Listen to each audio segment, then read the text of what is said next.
Hello, ladies and gentlemen, boys and ghouls all over the globe. Welcome to Atomic Radio Hour, the post-nuclear podcast. I am your host, Vince, and I'm here with my friend. It's a me, Kyle. It's a Papa. Hello, Papa. How are you? I'm good. How are you? I am fantastic. We have something very fun to talk about. Merry Christmas. Happy New Year. Whatever you celebrate. I believe Hanukkah is really early in December this year, and I don't know when Kwanzaa is, but if you celebrate any of those things, I hope your holidays have been joyous and merry. This is what we like to call a burner around these parts. This is for either Christmas or New Year's. I am not available. I'm doing Christmas, New Year's stuff. This is something that Kyle and I like to do. We like to talk about fiction in general. So I say, hey, Kyle, why don't we get together and we talk about a movie or something that we really, really, really enjoy. This is a movie that I believe this is like the second most talked about movie in all these movie reviews, Kyle. Mm-hmm. I feel like from the beginning I've been talking about these movies when we talked about movie reviews. Even just the podcast as a whole, I have been talking about this movie quite a bit. Yeah, I've been recommending it quite a bit. You gave it to me Yeah. one Christmas when I was home, and I never watched it. That movie is Mad Max Fury Road. I have it on Blu-ray here. As you may or may not know, I'm a slut for physical media. I will take all of these to my grave with me. All of my Blu-rays, all of my DVDs, my VHS. Kyle, I bought a VHS tape the other day. Nice. Without an ounce of irony. I don't own a VHS player. I don't either. But now I have one of my favorite movies on VHS. I have Annie Hall. I was in a thrift store and I saw it and I went, how much? $1? I will die by physical media. I don't think it's going to go anywhere, to be completely honest. I think it's one of those things that just bury you in a big back. Blu-ray case. Yeah. You know what? Bury me at the Gucci store. Bury me in the like a bury you GameStop. in the dump where all the ET games are. Yeah, please. I'd love to be there. I feel like I'm with my people. Alien garbage. We have to talk about Mad Max. This movie rips, Kyle. Oh, yeah. Like, oh my God, is this movie good? Like, I don't want to get into spoilers or anything right away, but, like, I watched this movie and I went, this is a perfect film. Like, it's so unbelievably good. Yeah. Like, so unbelievably good. The world building, the way it doesn't tell you anything, it tells you enough so you understand what's going on. You know me, I love language degradation. I don't know why. I just love the way, like, it's not gasoline, it's guzzling, because probably gas guzzlers was a term that got left over, and, yeah.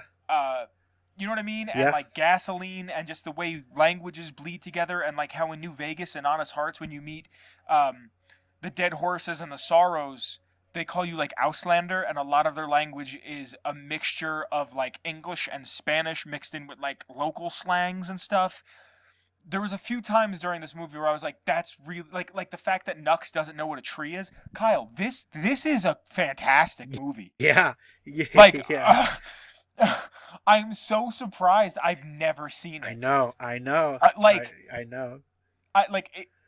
It's 2 hours and it flies by. Mm-hmm. Like, never does a second of this movie feel wasted. It's such a fantastic flick.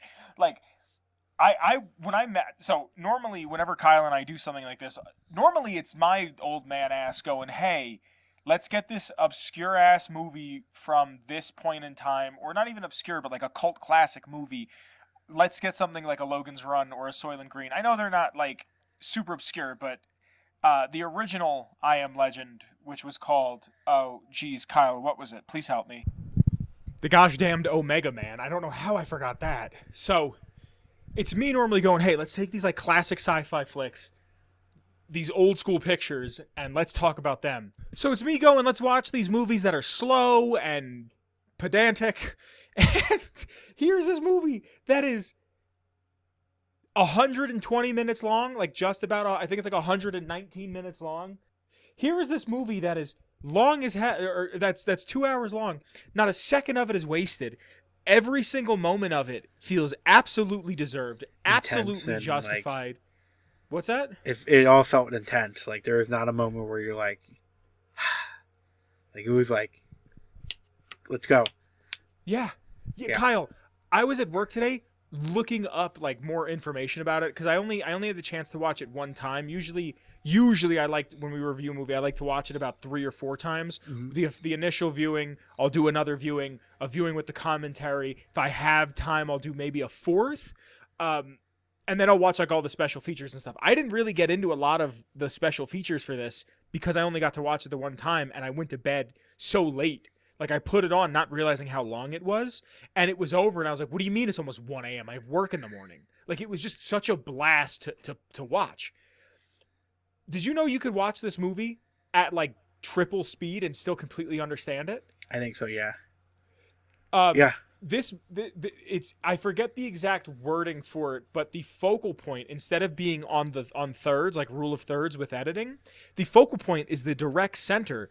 Because it's so quickly edited, it was thought, let's do it this way, so when all the action happens, your eyes don't have to find its way across the screen. This is a George Miller, correct? Yes. George Miller wrote and directed this movie. This is the same man who made Happy Feet, Kyle. I know. Do you know how much I love Happy Feet? It's wild to me that this movie about being in the desert and being in like a wasteland, one, was written in 1987. That's how long this movie has been in production. It came out in 2015. It was written in 87. It was after Thunderdome that this flick was written. Yeah. And George Miller goes, we don't have the technology for it yet, but we will soon. How do you feel about How do you feel about Bane? I can't think of anybody's names. I'm so tired, Kyle. What is his Bane? name? Tom Hardy. Tom Hardy. Oh, Tom Hardy. How do you feel about Mad Tom Max. Hardy being Mad Max instead of... I liked it. Yeah. I liked it. Yeah. I like felt that like this one... Definitely looked the part, like took over He did. Mel Gibson part. Yeah. Yeah. No, he absolutely that, and the way that he like barely speaks. Yeah. I really liked, because I think it's like Max speaks 30 something words in Road Warrior something, or it's like 30 lines, and that's like nothing, and a lot of it is repeat dialogue.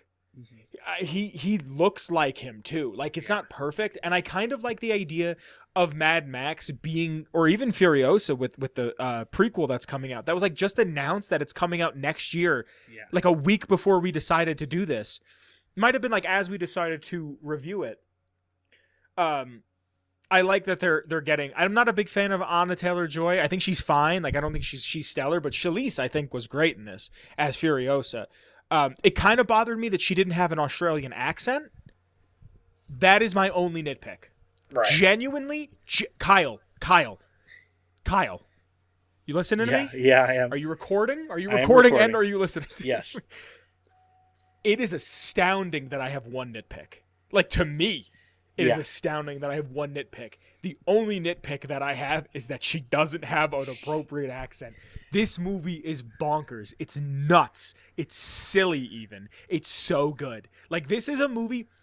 This might baffle some people. This might baffle you, Kyle. I love Django. Like, Django is one of my favorite movies ever. Django's a movie I could put on in the background and just, like, pop in and out and be like, oh, I love this scene, and then, like, leave. This is another movie like that. Yep. I think it's wild that George Miller wrote this and Happy Feet. Like, and I love both. Like, my mom loves Kill Bill, and I love Kill Bill too. My mom loves Kill Bill, and when I was a kid and she told me about it, she's like, you're going to love it. It's a woman kicking ass. And I called her the next day. I was like, you're going to love this movie. It's a woman kicking ass. Like, Kyle, this is a feminist movie. Yeah. This like, man, I want to talk about spoilers. I'm just really excited because I haven't Well, let's seen just get into it. Let's get into it. All right. Before we get into the spoiler discussion, there's some people that I have to thank. Some people I have to thank. They're people who support the Patreon. Now, this episode would be recorded live in front of a studio audience. And what I like to do when it comes time for these burners, these special episodes like this, is that I won't announce that they're being recorded. They'll just happen. I feel like the element of surprise is fun. So Kyle and I said, okay, it's Wednesday. We're going to sit down and record. I have another episode to record after this, but we are recording this episode as a surprise. And if you would like to see these episodes get recorded live, The Patreon has a $10 tier called the Film Live Before a Studio Audience tier, where you can watch them every Wednesday, just about every Wednesday night, get recorded live. And you could change your tier at any point in time. Anything that comes to the show is highly, highly, highly appreciated. So I have to thank some people real quick. As you'll see on screen, the people I have to thank, starting from the top, I have to thank the OG Noah. Thank you, Noah. After Noah, I have to thank Danny. Thank you, Danny. After Danny, I have to thank Marcus. Thank you to Marcus. After Marcus, I have to thank Mellow Milhouse. Thank you to Mellow Milhouse. And last, but certainly not least, I have to thank Captain Lennox. Thank you to Captain Lennox. Like I said, because of you guys, the show can continue to grow, get bigger and better. If you'd like, consider giving as low as $1. That is the lowest that Patreon will allow me to charge. Your voice gets heard every Atomic Radio Hour episode. That is about Fallout, as it usually is. And you get to become part of a bigger community. Thank you very much for your support. I love you guys very, very much. Kyle? Yeah. I am going to open this with a very simple question. Kind of a two-parter, but a very simple one. What is your favorite scene in this movie? My favorite scene, I think I have two. Mm-hmm. I think the first one is when they're driving into the big, huge sandstorm. Yes. And then my other favorite one is when they're coming for him at night and Max just walks off and you just hear gunfire and he walks back. Yes, that's when they're in like the blue zone, Yeah. which is actually supposed to be the green place. Yeah. So, man, I watched like a theory of why you don't see Max kill that man. And it was because it's supposed to be a representation of the way the world ended, like how they say who killed the world. Yeah. It's supposed to represent that you don't see the fights that contribute to your life. So presumably a war breaks out. You don't see all that. Like right now, Israel is fighting Palestine or Palestine is fighting Israel, whichever way. And there are so many fights that are going on that we're not seeing, but it is impacting the globe globally, which is redundant to say, but you know what I mean? And that was supposed to be representative of that. There's a lot in this movie that I really like. I think the entire beginning I really like because of the way it sets the world up. Right. I'm a big fan of exposition, and I'm a big fan of exposition when it doesn't tell you anything. Because I feel like it allowed me to see what is that tribe, the War Boys? Like, do they even have a tribe name? Because if they said it, I didn't pick up on it. I'm not sure. Because also, I was laughing when I was watching it, the beginning for the exposition, because in Morton Joe opens up a vault door. Yeah. And he calls water Aqua-Cola. And I was like, I cannot get away from soda-based economies and vaults. Everything comes back to soda and vault doors. Like, every piece of apocalyptic fiction I love has that. There's even the scene in The Road where the boy and the man, like, share a Coke. You know what I mean? I was sitting there going, like, I cannot get away from it. But, like, the beginning where you get to see the Citadel, you get to see the War Boys, you get to see that, like, that Nux has he himself has like these tumors on him, and he knows that he's not long for this world. The explaining of like this cult that they're in, like that they put their hands together, like they cross their fingers together to make it look like a V8 engine and praise the V8 engine. Is the gas town the same one from Road Warrior? Maybe. Because it looked like it, and you never actually see it, and the people in that one escape. And it's just kind of left to I don't believe the Humongous is alive at the end of that one. But, like, like, the bullet farm, the way they communicate with the fireworks. Kyle, I love this movie. I know. like it's so... If you would have told me it had to do with, like, I'm so happy I knew nothing of this movie going into it other than witness me. Yeah. Like, I was actually thinking about this before we sat down to record. I hope I am lucky enough one day to understand my own mortality and understand the moments that I am going, like, a moment before I'm going to die. And if I'm with somebody, like, imagine me on my deathbed And just very sheepishly, I like roll my head over to my loved ones and just go, witness me, and then die. Like, think about one, how cool that would be, and two, if my like family member or loved one, whoever is there with me, has never seen that movie, they're gonna watch that movie one day and be like, what the like, what kind of sadistic shit? Like, that is an Easter egg for me, and I won't even get to see the payoff. Like,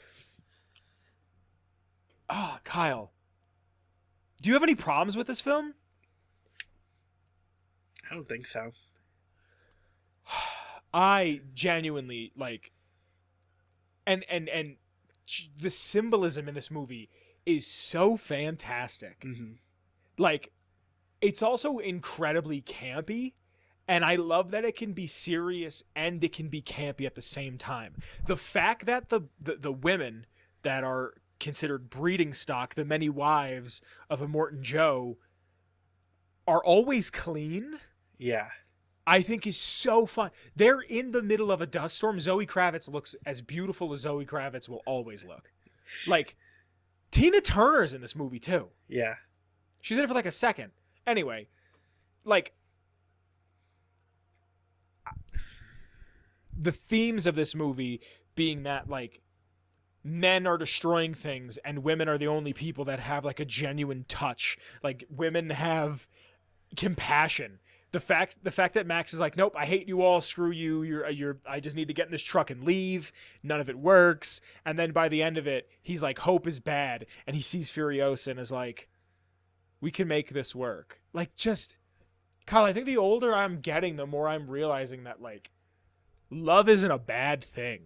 Right. Like, isn't that awful that I'm like as old as I am and I'm like it's only been like the past 2 or 3 years where I've like figured it out? I mean, it's better than figuring it out in your 40s, but I'm getting to a point where I'd rather watch something hopeful than depressing. And Kyle, you know me. I loved The Road. Yeah. You know what I mean? Like, yeah. I love the book. I love the movie, but like, I think The Road, if you really look at it, is a movie about love and hope. He loved and hoped for the child. Like there's little things. I feel like I'm just gushing, and I'm sorry. There's little things about this world that I love in an apocalypse. Did you know the woman who was supposed to be teaching Immortan Joe's wives, you know she's referred to as a word burger? I did not. She has the tattoos all over her, right? Right. That's to teach off of.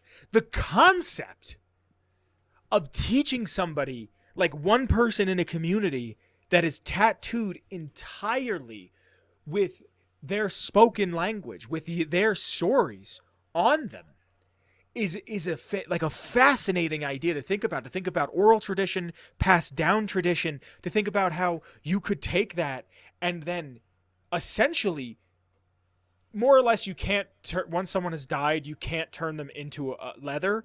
Like, there's like some legal thing with that you can't do. There was an author that was known for like one book, and he said when he died, he wanted his skin to be the cover of his most popular book. And the way, you know how like leather ages and stuff over time, It looks better. There's something that like human leather doesn't do that the way cow leather does, but also like it's a weird what do you call it? It's a weird morality area, like a gray area that like a lot of people just don't feel right doing it. I say whatever. If the person consented, who cares? It's their body. Which technically makes it vegan, Kyle. Did you know that? That's technically vegan leather. If I consent to make a pair of shoes out of my skin, that's technically vegan leather because I consented to it. Right. That's the whole point with veganism, is the cow didn't consent to becoming a burger. Gotcha. I want my leg to become a steak, and I want you to enjoy it. That is technically vegan meat. So Soylent Green isn't vegan. I love this movie, Kyle. Please say something that isn't me gushing, please. Did you, after this movie, want to spray paint your mouth? Yes. I mean, you know, any way to get high cheaply. Do you know what that was? I looked into like what that was. A lot of stuff gets explained in the comic book, which was only a 4-comic run. And that's narrated by the woman, the Wordburger, the teacher that she like has the shotgun that she's going to shoot at Immortan Joe. And then he like takes her with him on the road, on Fury Road. That book is narrated by the Wordburger, but I looked up what that is, and it was supposed to be something like it gets you high quickly because it's like it's chrome paint, so it's like inhaling chrome paint. It's supposed to like ease your body for death, but man, God, I'm sorry, Kyle. I just want to gush, and it's not like I feel like it's not really a review if I'm just like I love this 50 million times. You know what I mean? Yeah, but like, yeah. Like the symbolism of one of Immortan Joe's. Tell me if you picked up on this because like once I saw it, it made so much sense to me. Like it was explained to me like in a YouTube video that I was watching like a breakdown of the movie. When I was at work, I was listening to it. The woman that is pregnant loses the baby, right? Mm-hmm. Immortan Joe goes, "That is my property. The child is my property. I own it." Along with the woman. So the doctor, who isn't actually a doctor, who then removes the baby from her, is called like a flesh technician or something, like a meat mechanic. Right. He removes the baby, and it's done with such just like what's the opposite of reverence? Like it's done like it's a task. Like it's done as if it's not like potentially a human life that could have come out. Like it's not the ability to then be something bigger.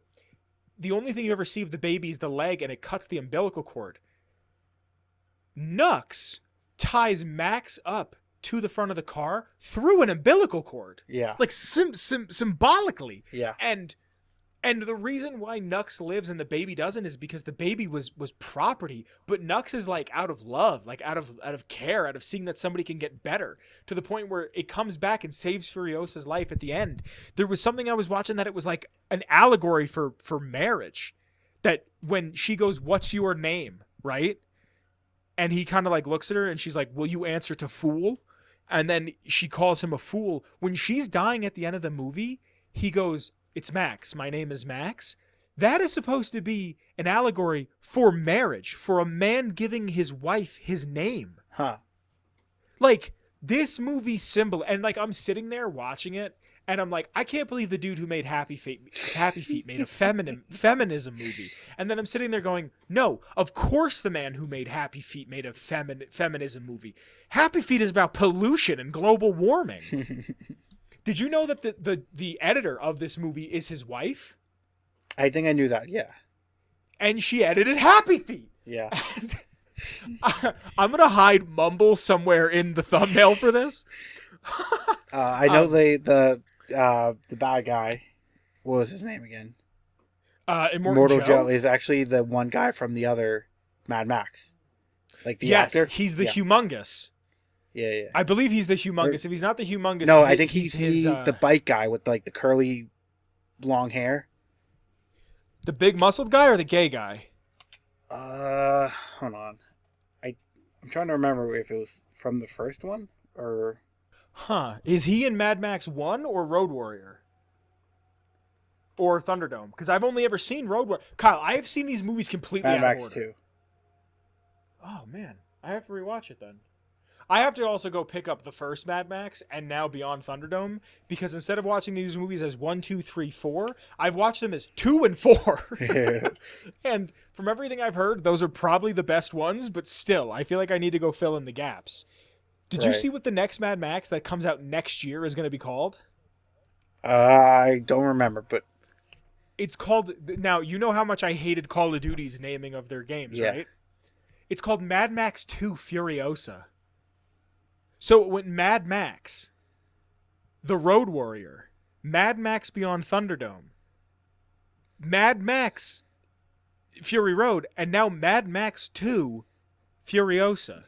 So the fifth movie is the second movie, but the second movie is a prequel. So it's not even a sequel, even though it's called Mad Max 2. It is now a prequel to a movie that came out in 2015, but if you look at the way the names are, it looks like it's a sequel to a movie that came out in 1979.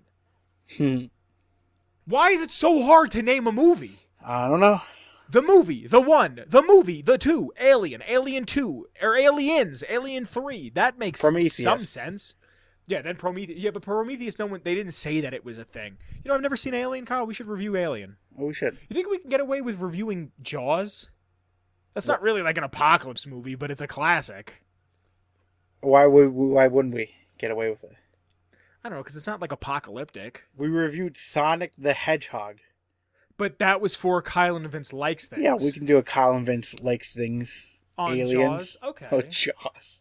Well, no, because like I like to keep for Right, Atomic right. Radio Hour when we review a movie, I like to keep it dystopian. But We could just come up with a new name, like not dystopian movie watching.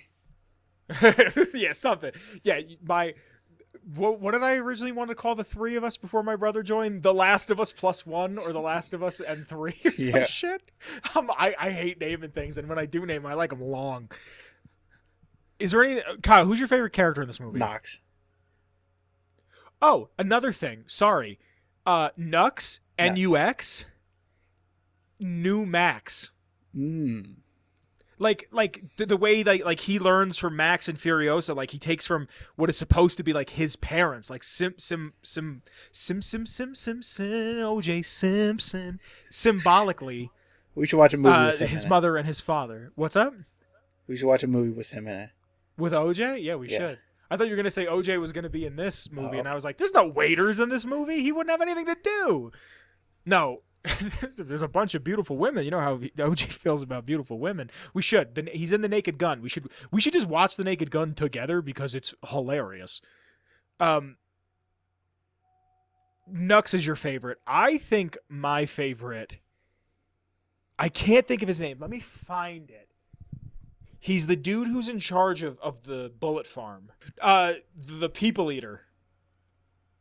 The People Eater. I love the way that the leaders of the other villages, of the other tribes, were depictions of how man, in a very literal sense, man destroyed the world. It killed the world. The People Eater is gluttonous.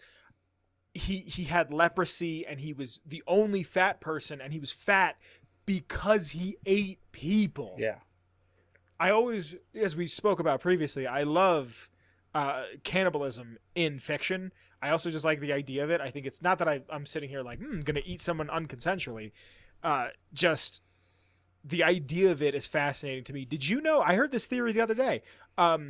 Did you know that it is believed the reason why humans started eating pork as we were evolving is because it tasted so much like human when we were still like Neanderthals eating other humans.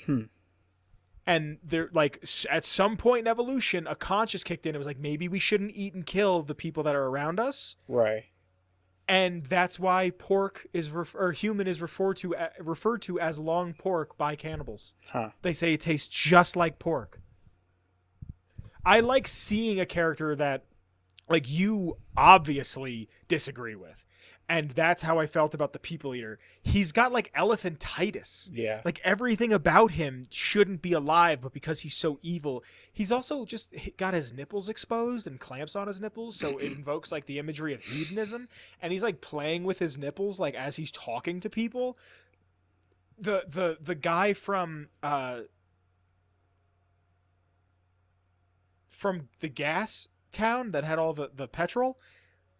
Like, the fact that he goes blind and continues to fight, like, at that point, what are you fighting for? Yeah. Like, what are you doing? Like just the imagery of that. Like, this is such a well-made movie. I actually, I don't think I've ever shared it. I don't really care to, but I have a Letterboxd. You ever use that one, Kyle? I like Letterboxd a lot, actually. It's IMDb, but it's, like, just movies. Like, it's not TV shows, it's not video games, it's just movies. And I reviewed it on there, and I was reading everybody else's reviews, and, like, I said in it, this is, like, the closest thing to a perfect movie. Like, for me, personally, like, anything else you want to say? How long have we been recording for? Yeah, I'm still recording. I mean, we got to talk about Flaming Guitar Guy. Yeah, he didn't play as big as a role in this as I thought he was going to. He played a lot of music. Yeah, he did. Yeah, he did. I mean, when I was watching the movie at first, I was like, why is there drums? Why is there a guitar man? And it's cool. But also, like,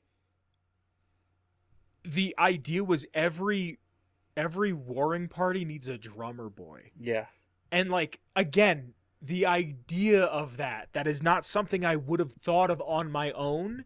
Like, I hate talking about myself in a positive light because it feels like bragging to me, but I think of myself as a rather creative person, Kyle. Mm-hmm. And then I see some shit like that and I go, am I even trying anymore? Like, did you see that? Like a drummer boy. Like it's the Civil War. Yeah. You know what I mean? Like, Yeah. what a genius idea. Like, I love this movie, man. It was good. The action was good. I'm going to get into some of the trivia, some of the notes, the fun stuff in just a moment. But one of the things I was reading on IMDb before we sat down was like 80% of the movie's practical effects are real. Or I'm sorry, 80% of the movie's special effects are practical effects, meaning that they happened. Yeah. And I've hit the point of old age. Tell me if your parents ever did this to you, Kyle, where you sit down and something happens, they go, how did they film that? That's me the whole movie. I'm that old. I don't get that anymore. What? I don't get that from my parents. Of like, how did they film that? Really? Yeah. Because that's all I say anymore. I sit down and I go, what else is he from? And how did they film that? Like, I'm an old man. I know him from somewhere. Why do I know him? He was in that show, wasn't he? He was. No, he had the big teeth, right? Because the first time I watched The Hateful Eight, I watched it with my mom, right? It was like Christmas. It was like the perfect time to watch it. We sat down to watch The Hateful Eight. She had seen it in Manhattan when it was on like a special run. So somewhere in my house, back home, I just have like a special edition, like 20-page lithograph book of The Hateful Eight. Huh. That's like little excerpts of like Tarantino and the actors and people talking about the movie and the filming of it. She has like 2 of them.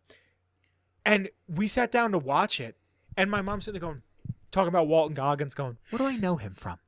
What is he in?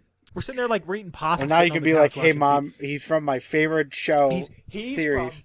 Kyle, I wish you were sticking around to record the next episode with me because I'm talking about that, and I have some things I need to read, and I'm very excited. Kyle, I got chills reading the thing. Anything you want to say before I read some trivia? Man, a lot of those women die quick. Let me just tell you, they're not good fighters. What do you mean? Well, they just get shot. They're just standing on top of the tanker. Oh, the old ladies? Yeah. Yeah, well, they're old, Kyle. No, I don't think any of them lived. No. Do you know what the Bechdel test is? Nope. Let me look it up. It's like a feminist thing. Because when I was watching the movie, I was talking about it at work with some people, and they were like, yeah, it passes the Bechdel test. The Bechdel test is a measure of representation of women in a film and other forms of fiction. To pass, the work must feature at least 2 women who speak to each other about something other than a man. Some iterations of the Bechdel test require 2 women to be named. So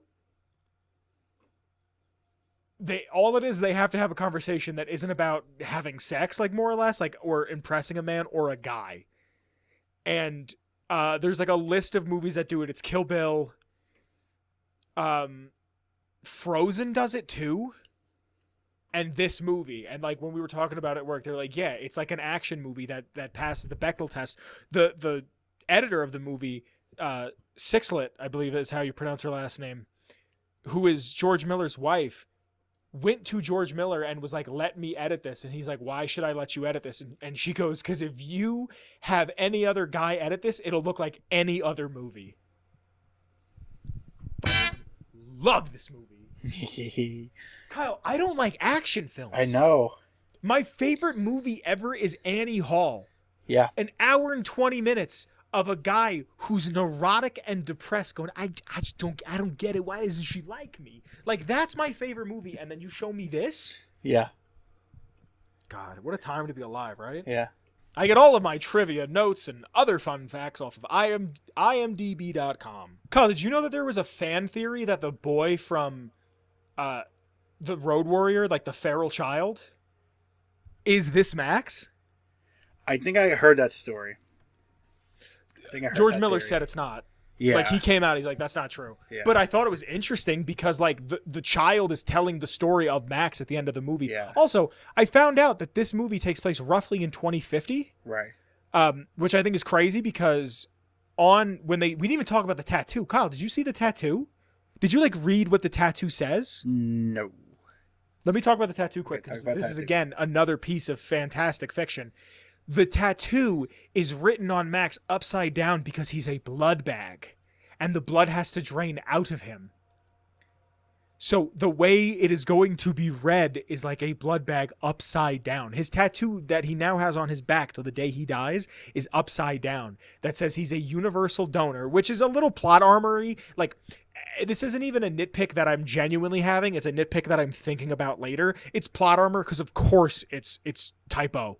You know what I mean? Of course. But it says 12,000 days since the event. And I thought it was, because when I was thinking about it today, I thought it said 10,000 and change.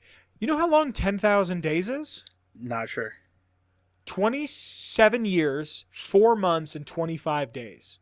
So April 10th of 2024, I will be 10,000 days old. It's actually 12,000, so it's roughly like 28, 29, like just 29 years since the event has happened.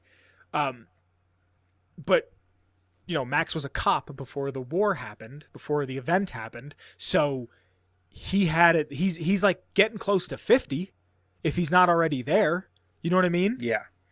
But like the way that the tribe interacts with people as livestock, as breeding stock, is not people but commodities, because it says on his back, actually, let me see if I have it saved. It says on his back that he's like 15 hands high, like he's a horse. It says day 12,045, 10 hands high, height 10 hands, 180 pounds, no name, piss okay, genitals intact, multiple scars, heals fast, O+, high octane, universal donor. And then it says that he came with his car, isolate, psychotic, and then the doctor signed him in the tattoo gun. Wow. And then like you can't even give blood for an amount of time after you've had a tattoo. So like that makes me laugh too. Let me read this trivia, Kyle. Yeah, read it. This movie's very good. This movie's incredibly good. I'm upset that I'm seeing it now. This movie's been out for almost a decade. I think some of the flashbacks he was having is about like the wild child, and then like because I think there's a scene where he's like having the flashback, and there's like the plane guy. The gyrocopter? I think so, yeah. Because I know that I thought they're all dead now. Like, I think that's what the meaning of all those flashbacks were, is that they're all dead. I gotta read this comic. There's a comic book shop not far from me where I ordered the Last of Us comic, and I'm thinking about going and ordering this one if I can. Over 80% of the effects seen in the film are practical effects, including stunts, makeup, sets. CGI was used sparingly, mainly to enhance the Namibian landscape. Editor Margaret Sixel had roughly 470 hours of footage to edit. Watching it took 3 months. Wow. 470. Wow. Into 2 hours. There's, in a video I was watching today, I believe they said it's an average of 22 and a half cuts a minute. That's how fast this movie is edited. The flame-shooting guitarist is Australian musician and artist Sean Hape, better known as Iota. In an interview on Vice in 2013, he said the guitar weighed 132 pounds and shot real gas-powered flames, which he controlled using the whammy bar. Also, a little thing that I loved is that he's blind. Yeah. And he loses his guitar for a second and like doesn't know what to do because his entire life is playing the guitar. Yeah. And then he like gets it back. But another little thing that was great, the soles of his shoes, because he's blind and only has to do that, completely intact. Huh. That's how you write good apocalypse fiction. You think about every character's daily activities. Counting the opening voiceover and discounting angry grunts, Max Rockatansky has exactly 52 lines. Kyle, I've never understood filming, like as a kid, when I would film like YouTube videos with my friends or like little things or like even writing something. I never understood that movies were shot out of sequence. This movie was shot in sequence. This movie's beautiful. In the Cannes press conference for the movie, Tom Hardy apologized to George Miller for the reported complications between the star and the director during the film. He stated, "There was no way. I mean, I have to apologize to you because I got frustrated. There was no way George could have explained what he could see in the sands when we were out there because of the due diligence." I didn't know due diligence was 2 words. Because of the due diligence that was required to make everything safe and so simple. What I saw was a relentless barrage of complexities simplified for the fairly linear story. I knew he was brilliant, but I didn't know how brilliant until I saw it. So my first reaction was, oh my God, I owe George an apology for being so myopic. Charlize Theron mentioned similar experiences where she had no idea what she was filming up until the point where she would ask the director what the hell he was doing. In the end, seeing the finished film greatly exceeded her expectations as well. The older actresses playing I can't say this, Kyle. Right. Vuvali did their own stunts. Those old women did their own stunts. I bet that Vuvat, like the way that's spelled, has something to do with vulva. Like just the feminine idea. Also, hold on a second, Kyle. You ready for this one? Yeah, I'm ready for this one. The green place, which is actually the blue zone that I'm going to start calling it. Yeah. When Furiosa's like, I'm looking for home, and they're like, you went through home to get here. And she's like, what are you talking about? And they're like, the crows. And she's like, you're kidding me, the crows? Those crow people that look like they're from Labyrinth? Yeah. Those are men. Those are the men that tribe outcasted. And they were to farm the crowed lands for those people. So those people that she saw were remnants. So to her, that was normal. Huh. Those are people that have been ostracized by their own people and then went back to their homeland to find it destroyed. Right. There is a beautiful story in there. I love this movie. Regarding the look of the film, director George Miller laid down 2 stipulations for the producers to follow. Firstly, the cinematography would be as colorful as possible in order to differentiate the film from other post-apocalyptic movies, which typically were bleak, desaturated colors.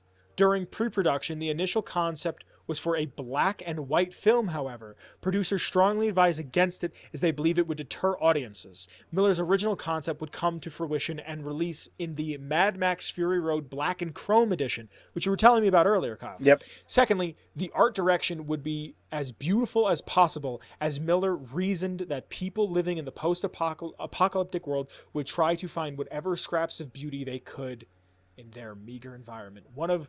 I don't have a ton of favorite authors, and I don't own any books by him, but Harlan Ellison, a man who I respect his opinion and his work, said that, and this is what I think a big turning point with me, how we talked about positivity early, Kyle. Yeah. Apocalypse fiction is still hopeful. All good fiction is based in hope, he said. I'm paraphrasing what he said, but apocalypse fiction is still hopeful that there is a human out there trying. Right. And I think, like even the end of I Have No Mouth and I Must Scream, he's still trying. According to director George Miller, the film's storyboard was made even before the screenplay. The reason behind this was because Miller envisioned the film as a continuous chase with little dialogue and more focus on the visuals. The storyboard was made with the collaboration of 5 artists and had about 3,500 panels. Tom Hardy suffered a broken nose during the filming when Charlize Theron accidentally elbowed him. She was wearing a green screen arm cast at the time, which was used so the graphic artist could digitally remove Furiosa's arm. That's actually a big part of the Furiosa movie, from everything I saw, is how she lost her arm. Huh. As far as we know, everything we know about the Furiosa movie, this is the next thing that's here. Everything we know about the Furiosa movie, Mad Max isn't even in it. It's about Furiosa, right? Yeah. April 3rd of 2015, Tom Hardy announced that he would sign on for 3 more Mad Max films. So he is contractually obligated to make 3 more movies. Yeah. I love this movie. The jacket worn by Tom Hardy is a replica of the one worn by Mel Gibson in the last 2 movies of the original trilogy. The original Gibson jacket was found in storage at Kennedy Miller and copied heavily. I have a leather jacket, and I remember when I bought it, I put it on, and my first thought was, tunnel snakes rule. My second thought was, I feel like Mad Max if he had a hard time losing weight. Charlize Theron shaved her head for the role of Furiosa, and as a result, she had to wear a wig for her role in A Million Ways to Die in the West. To prepare themselves to go into battle, ready to sacrifice their lives for Immortan Joe, the War Boys spray their lips and teeth with a silver substance, very much like common spray paint. Both War Boys and Immortan Joe often speak about this as a religious ritual, saying that it will allow them to enter the gates of Valhalla, shiny and chrome. However, in May of 2015, in a May interview from 2015 with Crave Online, actor Hugh Case Byrne, who plays Immortan Joe, said that this practice, which the War Boys think is purely ritualistic, actually involves the inhalation of a very euphoric drug that keeps the War Boys high and sadistically devoted to Immortan Joe. Another clue to the spray's neurotic properties is the fact that the chrome and chroming are Australian slang terms for inhalant abuse. Writer-director George Miller said that he got the idea from an Australian filmmaker David Bradbury's 1981 Vietnam documentary The Front Line, in which Cambodian soldiers prepared for battle by suspending small jade figurines from a Buddha into their mouths with little straps. Okay, you know what, Kyle? Second nitpick. I don't like when night scenes are just shot and then turned blue. They're in the desert, so it's going to be incredibly hard to light that, so I give it the pass. Night scenes were filmed in broad daylight, deliberately overexposed and color manipulated in many shots. The sky was digitally replaced with more details and interesting skies. Because the movie is so vibrant, I give it the pass for that as well. Right. I like the idea of the night being blue. Like it's just different. Yeah. You know what I mean? Like it's not like it added anything. I didn't get any symbolism out of it. Maybe I missed something. If I watch it again, I'll pick it up. But I like the idea of that because the rest of the movie is these bright oranges, and then all of a sudden you are contrasted with this nice blue. Right. According to Tom Hardy, he had lunch with Mel Gibson to discuss him taking over the iconic role of Max Atansky. Gibson told him, "I'm just too old to effectively play Max," and he gave Hardy his blessing. That's cool. Yeah, that is. The film was originally intended to star Mel Gibson in the title role in 2003, but because director George Miller ran into problems while shooting locations and Gibson's interest in the Passion of the Christ, this never happened. Kyle? Yeah. What would you rate the movie My Good Band?